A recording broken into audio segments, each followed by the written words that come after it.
L'heure du conte. Lebon. Lipon. Welcome to Storytime.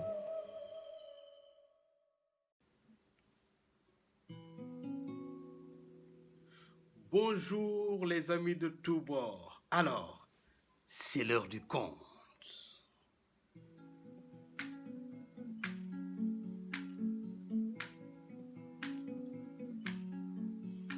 yow mi ne tekk di déglooy déglul ma wax la yow mi ne xool di xooleey xoolal ma wan la ah. Ce soir-là, Babacar le griot grattait sur son instrument et chantait bizarrement. Il disait: toi qui m'écoutes, je vais te dire. Toi qui m'observes, je vais te montrer le savoir. Lebon. C'est l'histoire d'un garçon nommé Idi. Idi avait 7 ans. Dans son village, il était de coutume que les garçons et les filles, à l'âge de 7 ans, devaient partir à la recherche du savoir par le voyage. Ce jour-là, Idi s'est réveillé très tôt le matin, armé de son arc et quelques provisions. Il s'est mis en route pour son voyage. Idi a marché pendant longtemps, pendant des jours et des nuits. À chaque fois, il pouvait prendre sur ses provisions pour manger. À un moment, il n'avait plus rien à manger. Pendant toute une journée, du matin au soir, il a beau chercher, mais rien à se mettre sous la dent. Fatigué, exténué, il s'est adossé à un arbre et s'est assoupi. D'un coup, du haut de cet arbre, il a entendu un oiseau.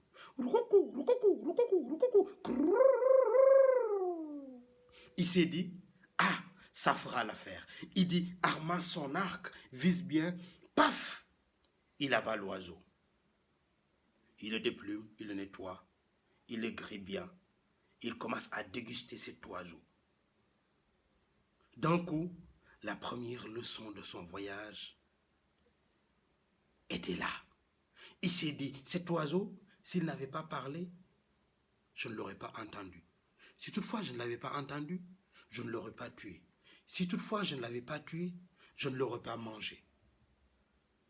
Morale de cette histoire, la parole tue.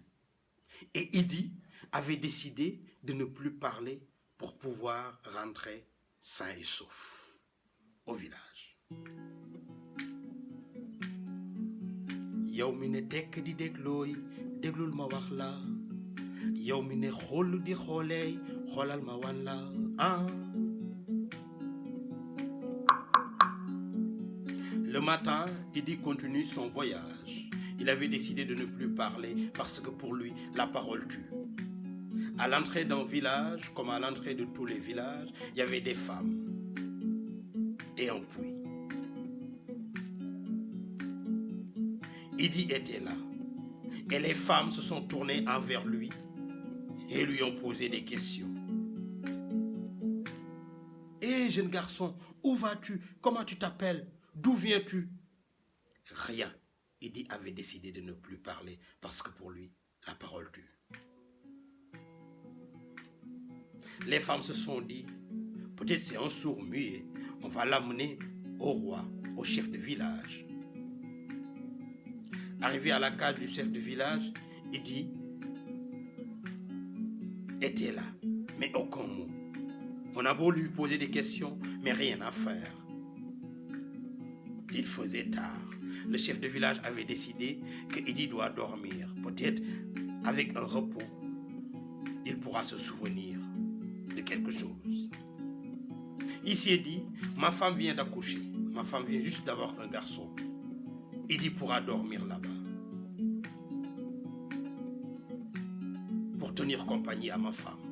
Ce qu'il ne savait pas, c'est que sa femme, chaque soir, de temps à autre, elle recevait un ami qui venait discuter avec elle jusqu'au petit matin. Idi était là, dans la case. L'ami de la femme du chef était là aussi.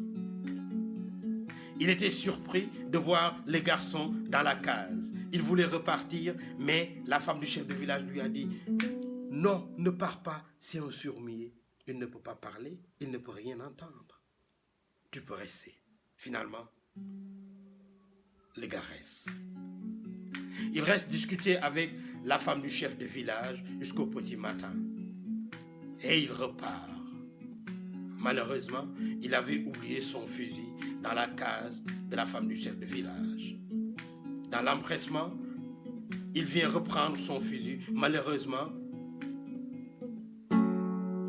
pam! Mal saisi le fusil, une balle part et tue l'enfant du chef de village. Tout le monde crie. La femme du chef de village lui a dit « Cours vite, puisque l'enfant ne parle pas et n'entend pas, je vais dire à tout le monde que c'est lui qui a tué l'enfant du chef de village. » Le lendemain, Idi était saisi par les gardes, présenté devant le chef de village, devant les sages, les juges. Deuxième leçon de ce voyage, Idi s'est dit dans sa tête, l'oiseau, oui, c'est la parole qui avait tué l'oiseau. Mais dans ma situation, si je ne parle pas, c'est le silence qui va me tuer. Finalement, Idi a parlé et a raconté ce qui s'est passé.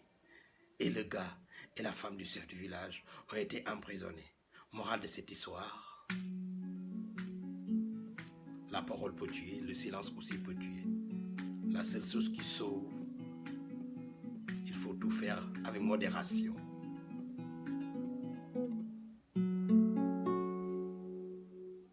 Voilà mon histoire. L'heure du conte. Lebon. Lippon. Welcome to Storytime.